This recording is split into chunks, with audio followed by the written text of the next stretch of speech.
Hey everyone, if you're in your 50s or maybe later and you've looked around and haven't seen anybody else doing a journey through gastric sleeve, boy, have you come to the right spot. And even if you're younger than that, I'll still give you good tips.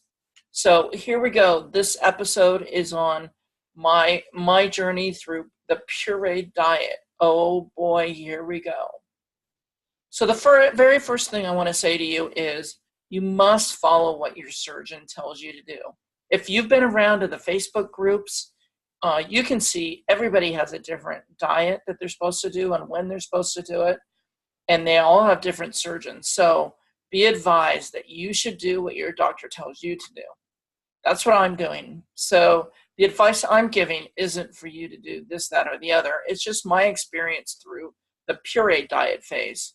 So just to get you up to speed before we start into that, my name's Terri Grigsby. This is my VSG channel on my journey at 58 through this. When I started my program back in August 15th of 2018, I weighed 399 pounds. Before my surgery, I lost about 63 pounds, and my surgery was February 27th, 2019. So as of this taping, I'm almost 4 weeks to that point. And I currently weigh, as of this morning, I weigh 314 pounds. So I've lost 85 pounds, and it feels great already. Okay, those are the stats. Everyone wants to hear about that. But let's get into the puree diet. Now, for me personally, I found this a lot harder than the liquid diet, which I had just come off of the first 2 weeks. And the thing I found hard about it is because now you're introducing food, and you don't know what your stomach's going to accept. And at the beginning of this puree diet, the first week, it was tough to find stuff that I could eat that didn't make me want to just feel awful. So first of all, I never felt like I was going to throw up. And I've never felt that way. And wasn't even nauseous. It just, how it sits in your stomach may make you feel gross. For me, one of the first things I found out that didn't sit well is tuna fish. Even though I was allowed to eat it and I just smushed the daylights out of it, I'm supposed to be making all my food about the consistency of cottage cheese, but very liquidy. So I did that, and I added light mayo to it and all that. And I made it very liquidy, and my stomach was like, no bueno, we do not like this. So I put tuna fish away for a while, and there's other foods too. So first, let me tell you what did work. So eggs for me worked just fine. I mashed them up. And at the beginning, I used, again, some light mayo and some mayonnaise, so basically making egg salad. And then later on, I could heat them up again. Like I'd boil a bunch of hard-boiled eggs because I'm not allowed scrambled or fried right now. I have 3 days left of my pureed, so I'm getting really close. So I was allowed to have hard-boiled, but I had to mush them up. So I'd reheat them. And then just this week, I started throwing some cheese on it, which has good protein. But be careful because that has a lot of fat. So I'm not using much. I'm using an ounce or less of cheese, so it's not that much. So eggs work for me. Let's see what else works for me. Yogurt, of course, still works for me. I made my own Instant Pot yogurt, which was really easy, Greek yogurt, and it came out terrific. It tasted just like the other. And then one good idea that I recently added to that is I sent a can of peaches that had no sugar added through my little food processor that I have and blended it up to pureed stage, and then I'd put that on the yogurt. And not much, just like a teaspoon of it, and that made all the difference to the yogurt because I was getting a little bit sick of it from the liquid phase where I was allowed to eat just regular plain vanilla yogurt. So that worked for me. The thing that worked really well for me is refried beans. I started with the refried beans, which was good. But then I switched over to the no-fat version of just regular refried beans. And so I take a half a cup of that, and then I cover it with an ounce of cheese or less, blitz it in the microwave for about 1 minute. That would heat it up. And then at the beginning of my pureed stage, I would put like the liquid part of a salsa, like just a teaspoon of it. And then I'd top it with some no-fat sour cream. And again, at most a teaspoon of it. And you eat it, it tastes just like nachos. It's like fantastic. Now I can add the little, in the salsa, little onions that are already cooked up and stuff, but you just have to chew it really well to get it down to the right consistency. So refried beans, man, they are my jam. That's what I go to the easiest on my stomach. It has great protein. Really the name of the game at this stage is still protein, protein, protein. I know that's going to be the name of the game the whole way through. But at least now we can't get all our protein from food because we just can't handle that much on our stomachs yet. So let's see. So the first thing I did, I have a Lose It app, and I tracked all my food since August on that.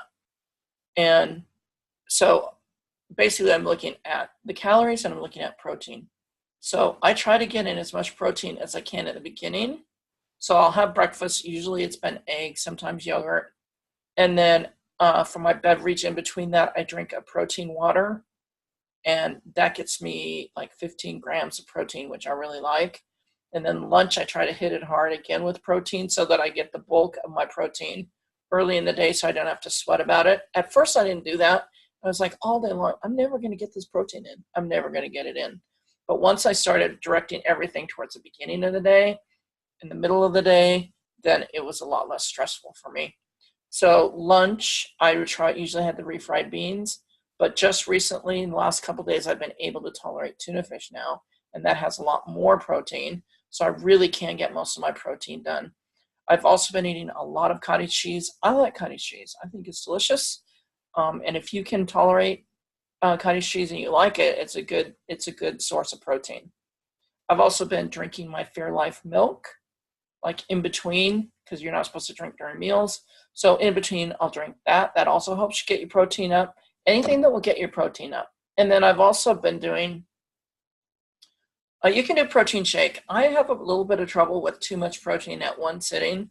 So I will do a cup of my Fairlife with the Carnation Instant Breakfast sugar-free version, which also has some protein. And that I'm using as a protein shake for me.